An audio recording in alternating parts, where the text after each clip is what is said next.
Hero का सच। तेनालीराम की कहानी। एक बार राजा कृष्णदेवराय दरबार में बैठे मंत्रियों के साथ विचार विमर्श कर रहे थे कि तभी एक व्यक्ति उनके सामने आकर कहने लगा, महाराज मेरे साथ न्याय करें। मेरे मालिक ने मुझे धोखा दिया है। इतना सुनते ही महाराज ने उससे पूछा, तुम कौन हो और तुम्हारे साथ क्या हुआ है? अन्नदाता, मेरा नाम नामदेव है। कल मैं अपने मालिक के साथ किसी काम से एक गांव में जा रहा था। गर्मी की वजह से चलते चलते हम थक गए और पास में स्थित एक मंदिर की छाया में बैठ गए। तभी मेरी नज़र एक लाल रंग की थैली पर पड़ी जो कि मंदिर के एक कोने में पड़ी हुई थी। मालिक की आज्ञा लेकर मैंने वो थैली उठा ली। उसे खोलने पर पता चला कि उसके अंदर बेर के आकार के 2 हीरे चमक रहे थे।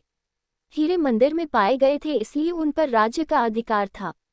परंतु मेरे मालिक ने मुझसे ये बात किसी को भी बताने से मना कर दिया और कहा कि हम दोनों इसमें से एक एक हीरा रख लेंगे। मैं अपने मालिक की गुलामी से परेशान था, इसलिए मैं अपना काम करना चाहता था, जिसके कारण मेरे मन में लालच आ गया। हवेली आते ही मालिक ने हीरे देने से साफ इनकार कर दिया। यही कारण है कि मुझे इंसाफ चाहिए। महाराज ने तुरंत कोतवाल को भेजकर नामदेव के मालिक को महल में पेश होने का आदेश दिया।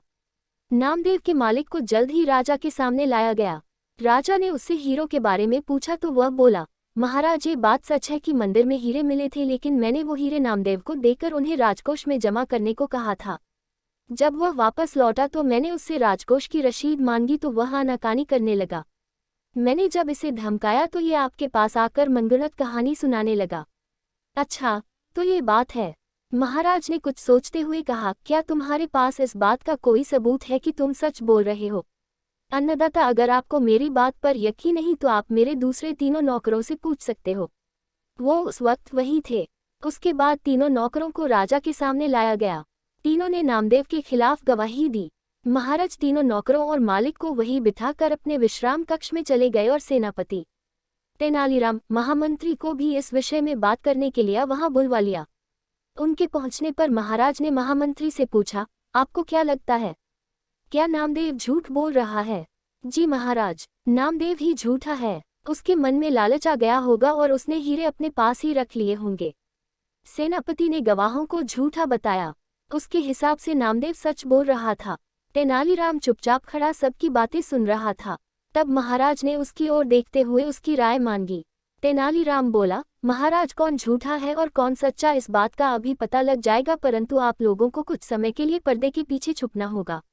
महाराज इस बात से सहमत हो गए क्योंकि वो जल्दी से जल्दी इस मसले को सुलझाना चाहते थे, इसीलिए पर्दे के पीछे जाकर छुप गए।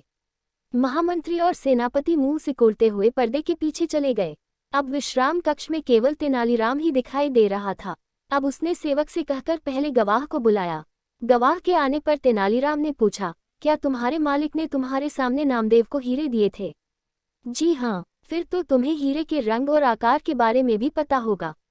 तेनालीराम ने एक कागज और कलम गवाह के सामने करते हुए उससे कहा, लो मुझे इस पर हीरे का चित्र बनाकर दिखाओ। इतना सुनते ही उसकी सिट्टी पिट्टी गुल हो गई और बोला, मैंने हीरे नहीं देखे क्योंकि वो लाल रंग की थैली में थे। अच्छा, अब चुपचाप वहां जाकर खड़े हो जाओ। अब दूसरे गवाह को बुलाकर उससे भी यही प्रश्न पूछा गया। उसने हीरो के रंग के बारे में बताकर कागज पर 2 गोल गोल आकृतियां बनाकर अपनी बात साबित की। फिर उसे भी पहले गवाह के पास खड़ा कर दिया गया और तीसरे गवाह को बुलाया गया। उसने बताया कि हीरे भोजपत्र की थैली में थे, इस वजह से वह उन्हें देख नहीं पाया। इतना सुनते ही महाराज पर्दे के पीछे से सामने आ गए। महाराज को देखते ही तीनों घबरा गए और समझ गए कि अब सच बोलने में ही उनकी भलाई है। तीनों महाराज के पैरों को पकड़कर माफी मांगने लगे और बोले, हमें झूठ बोलने के लिए हमारे मालिक ने धमकाया था और नौकरी से निकालने की धमकी दी थी, इसीलिए हमें झूठ बोलना पड़ा। महाराज ने तुरंत मालिक के घर की तलाशी के आदेश दे दिए। तलाशी लेने पर दोनों हीरे बरामद कर लिए गए। सजा के तौर पर मालिक को 10,000 स्वर्ण मुद्राएं नामदेव को देनी पड़ी और 20,000 स्वर्ण मुद्राएं जुर्माने के तौर पर भरनी पड़ी, जबकि बरामद हुए दोनों हीरे राजकोष में जमा कर लिए गए। इस प्रकार तेनालीराम की मदद से महाराज ने नामदेव के हक में फैसला सुनाया। ऐसी ही और कहानियों को सुनने के लिए चैनल को सब्सक्राइब करें और वीडियो को लाइक करना ना भूलें। धन्यवाद।